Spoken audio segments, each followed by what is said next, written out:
Now, what makes election in India democratic? We all have discussed. Now, something about the Independent Election Commission powers.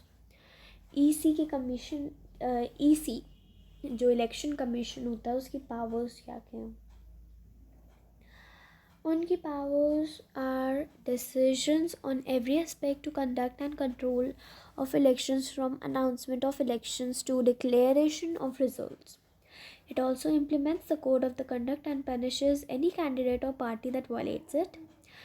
During the election period, the EC can order guidelines to prevent use of the misuse of the governmental power to enhance its changes to win elections or to transfer some government official.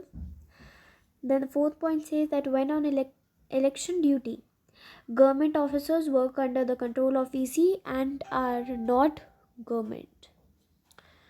Election Commission can reprimand the government and the administration for their lapses. EC can also order a repoll it believed that the election was not fair. Do you know what is CEC? It's Chief Election Commissioner. And of India, it's Mr. Om Prakash Rawat. CEC, Chief Election Commissioner, is appointed by the President, but once appointed, he is not answerable to the President and the government can't remove him. Popular participation, and in this, we are going to read about the voters' turnout. So first is about the voters' turnout. Percent of eligible voters who actually cast their vote is known as voters' turnout. Turnout indicates the percent of the eligible voters who actually cast their vote. People participation in election is usually measured by vote turnout figures. Over the last 50 years, the turnout in Europe and the North America has declined. In India, the turnout has either remained stable or actually gone up. Then, in India, as compared to USA, the poor, illiterate and underprivileged people vote in larger proportions as compared to rich and privileged sections common. People in India attach a lot of importance to election, believing there could be change in programs and policies. Then during 2004 elections, more than one-third voter took part in the campaign related activities. The interest of the voters in election-related activities has been increased over the years. More than half of the people identified themselves as being close to one or the other political party. Then, acceptance of the election outcome. It's the second feature for popular participation. Under it, the ruling party routinely lost elections in India both at the national and the state level.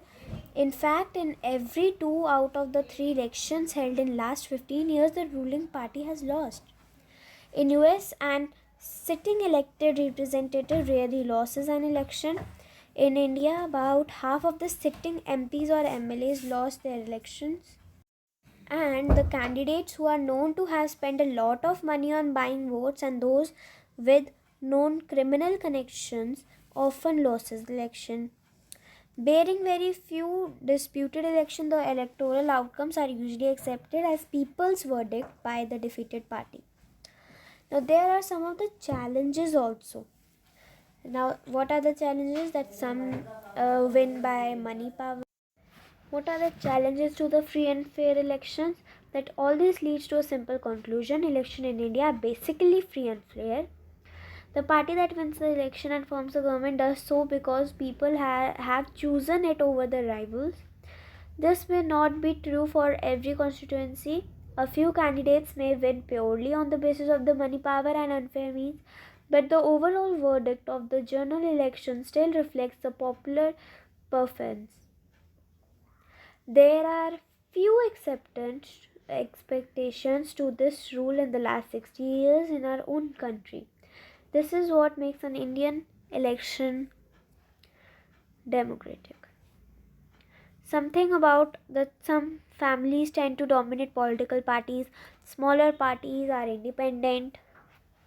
Candidates suffer a huge disadvantages compared to bigger parties.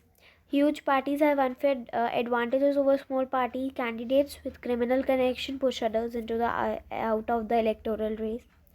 Now, sometimes booth capturing is also there, which is supporters or hired musclemen of party or a candidate gain physical control of a polling booth and cast false votes by threatening everyone or by preventing genuine voter for reaching the polling booth. Rigging, fraud and malpractices indulged by a party or candidate to increase its votes here in that chapter. And I hope it's easy, and if you find the video easier, do like, share and also subscribe to my channel. Thank you.